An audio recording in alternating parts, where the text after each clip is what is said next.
You see her recording. Oh, yeah. You hear her speak. Give it up for Janet. Yeah, Janet.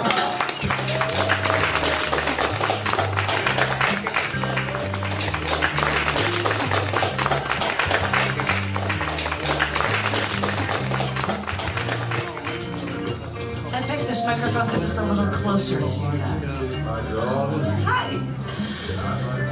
Thank you very much. I had to make sure I was here because I knew you guys weren't going to be around next week, and so I thought I'd read some things from books and something new. And the first thing I was going to read was from a book of mine of performance art poems called Chapter 38 V2. And this poem is called The Way You Tease Me. What I think I like the most about you is the way you always leave me wanting more. And then when you kiss me and when you start to pull back, I want to cock your head and lean and then kiss you again. But I never know if you'll let me. What I think I like the most about you is the way you roll your sultry, deep voice over me like a wave of heat on a summer afternoon. You use a pause to tease me with your words until sweat dances down my back and kisses my skin. What I think I like the most about you is the way you glide your arms around my waist and make me want to just collapse in your grasp and run my hands up and down your back until I hear you moan and sigh. What I think I like the most about you is the way that absence makes the heart grow fonder. And then when we touch, you say that we should take it slow, take our time, enjoy every moment. And you know, you couldn't be more right. What I think I like the most about you is the way that things that make me think I have to fight for you are the things that make me second-guess myself, because nothing's ever right. Not you, not me, not relationships, not sex, not love, not relationships, not love. What I think I like the most about you is the wondering, is the waiting, is the teasing.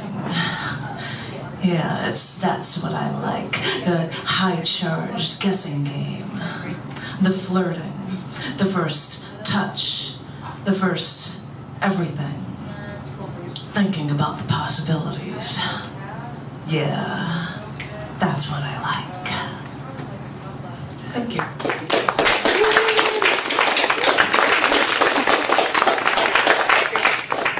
I wanted to read for you is a poem from the periodic table of poetry. I wrote, because I was crazy and challenged myself to write a poem for every element in the periodic table. And I thought I'd share one with you. That was quite a challenge. And one of the ones I actually did in the form of a song. This is why I had to put my periodic table of poetry book on a stand so I could do this for. This is number 50 in the periodic table, and it's called Tin.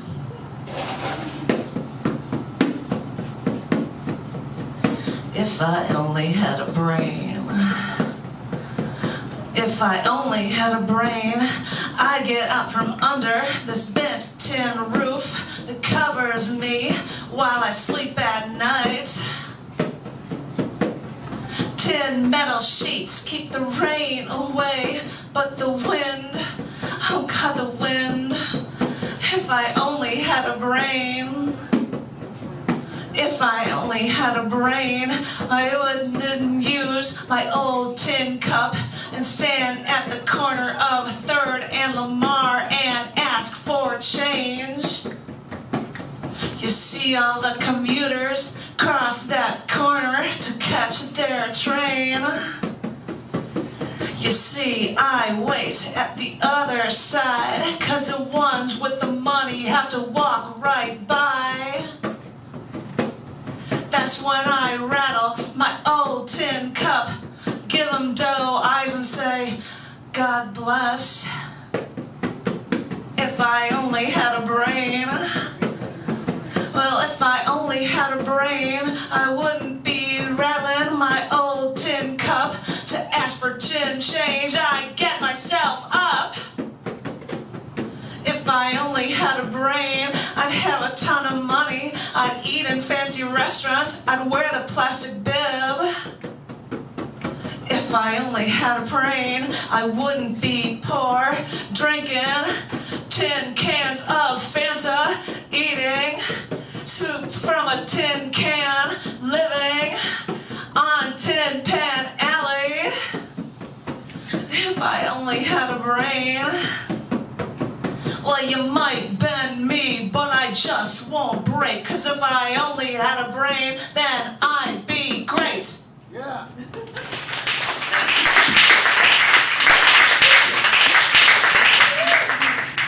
Who is it? I thought I would do something new for you that I only happen to have on my phone. And this is called Violations in the Name of Love. A long time ago, a longtime friend was engaged to the man of her dreams. But she violated their trust when she started sleeping with a coworker. She told me, I love this guy, but everyone loves my once fiancé. I told her, well, I told her I hope it works out. And apparently it did. Her longtime love forgave her. The wedding was on again. She even asked me to be a bridesmaid, but that's when everything started going so wrong. I'd respond to her every email, and even though I'd try to appease, she'd be enraged at me because I believed in truth. So, according to her, apparently honesty is not what friends are for. When I saw there was no way this friend could ever be moral or honest to her friends or to the man she'd marry or even to herself, that's when I ended the friendship. We were no longer friends, but because of our past, she invited me to her wedding. I didn't go to the church. For lack of morality, a church seemed kind of ironic. But I went to the reception on February 10th. Did like everyone else and complimented the bride. But they played country music, which isn't my style. So even though there was snow outside of the reception hall doors, we went outside to dance with my love in the snow where the music might be muted. A minute or two after dancing, an old man walked outside and asked to cut in.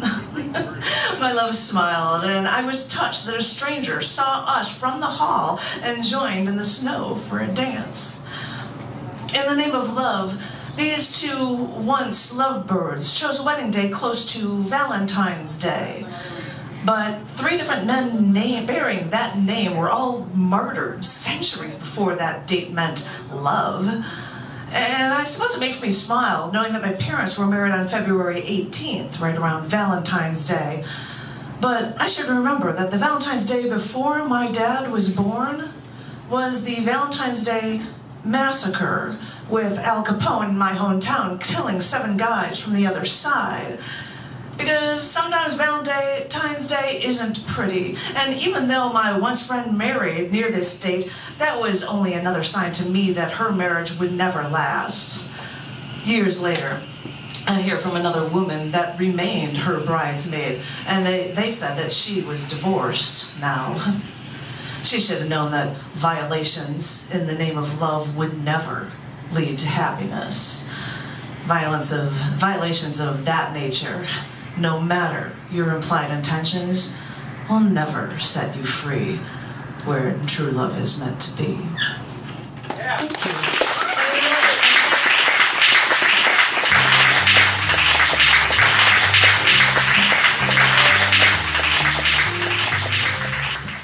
Give it up for Janet.